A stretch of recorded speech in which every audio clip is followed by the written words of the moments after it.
लखनऊ के बीकेटी साढ़ामऊ स्थित राम सागर मिश्रा 100 शैय्या संयुक्त चिकित्सालय में डिप्टी सीएम ब्रजेश पाठक ने आज क्षेत्र और प्रदेशवासियों को स्वास्थ्य सुविधाओं की सौगात दी, जिसमें नवजात शिशुओं के लिए डेडिकेटेड पीडियाट्रिक केयर यूनिट का शुभारंभ किया गया, जिसमें 44 बेड जनरल वार्ड और IMU शामिल हैं। साथ ही लखनऊ की दूसरी सबसे बड़ी MNCU यूनिट भी शुरू की गई। इसके अलावा स्पोक और हब मॉडल पर आधारित 24 घंटे संचालित होने वाली पैथोलॉजी लैब की शुरुआत हुई, जिसे 8 सामुदायिक स्वास्थ्य केंद्रों से जोड़ा गया है। अस्पताल में मुफ्त दवाएं और जन औषधि केंद्र की सुविधा भी शुरू की गई। वहीं कार्यक्रम में वृक्षारोपण कर एक पेड़ मां के अभियान को आगे बढ़ाया गया। इस अवसर पर कई प्रमुख जनप्रतिनिधि और अधिकारी मौजूद रहे और अस्पताल में अब कुल 156 बेड की सुविधा उपलब्ध हो गई है। विकसित पूर्ण रूप से संचालित हो। मैं कह सकता हूं कि आज अस्पताल संचालित होने का तेजी से आगे भी बढ़ रहा है।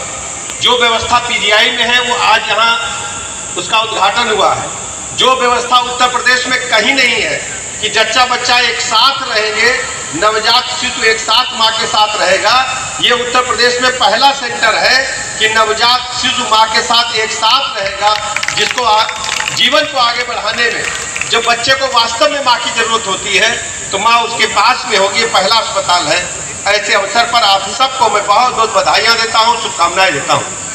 यहाँ पर एक आधुनिक पैथोलॉजी लैब का भी उद्घाटन हुआ है, जिसमें विभिन्न प्रकार की जांचें की जाएंगी और वो जांचें केवल इस अस्पताल तक सीमित नहीं, 8 अन्य अस्पताल की स्पोक एंड हब माध्यम से सीधे जोड़ करके उन अस्पतालों को भी मेडिकल जो पैथोलॉजिकल जांचें हैं उनको भी यहाँ से पूरा किया जा सकेगा। ऐसे अवसर पर आप सबको बहुत बहुत बधाइयाँ, शुभकामनाएं देता हूँ।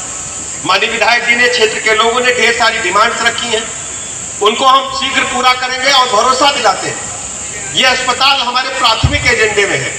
बक्सी तालाब विधानसभा क्षेत्र के लिए नहीं, आसपास के क्षेत्र के लिए नहीं, आसपास के जिलों के लिए भी बहुत ही महत्वपूर्ण अस्पताल है। इसको फुल्ली डेवलप्ड हॉस्पिटल के रूप में, जहां सारी चिकित्सा व्यवस्था उपलब्ध हो, इस प्रकार का एक मॉडल प्रस्तुत करने के लिए हम DG महोदय को कहेंगे कि यहाँ और व्यवस्थाएं क्या क्या की जा सकती हैं, जिससे यहाँ आने वाले नागरिकों को या रोड दुर्घटना में घायल होने वाले हमारे भाई बहनों को तत्काल यहाँ पर उच्च कोटि की चिकित्सा व्यवस्था मिल सके। सारे इंतजाम करने के लिए स्वास्थ्य महानिदेशक महोदय शीघ्र एक प्रस्ताव प्रस्तुत करें। चूंकि शाम हो रही, ढेर सारे कार्यक्रम लगातार लगे हैं, तो ऐसे अवसर पर चूंकि अस्पताल परिसर है और कोई विशेष बात न करते हुए आप सबको बहुत बहुत बधाइयाँ, शुभकामनाएं देता हूं और क्षेत्र के लोगों को भरोसा दिलाता हूं कि क्षेत्र के लोगों की सुविधा के साथ साथ आसपास के लोगों की सुविधा के लिए भी बेहतर से बेहतर जो भी मैक्सिमम हो सकता है, सरकार प्रतिबद्धता के साथ आपके साथ खड़ी है। बहुत बहुत धन्यवाद।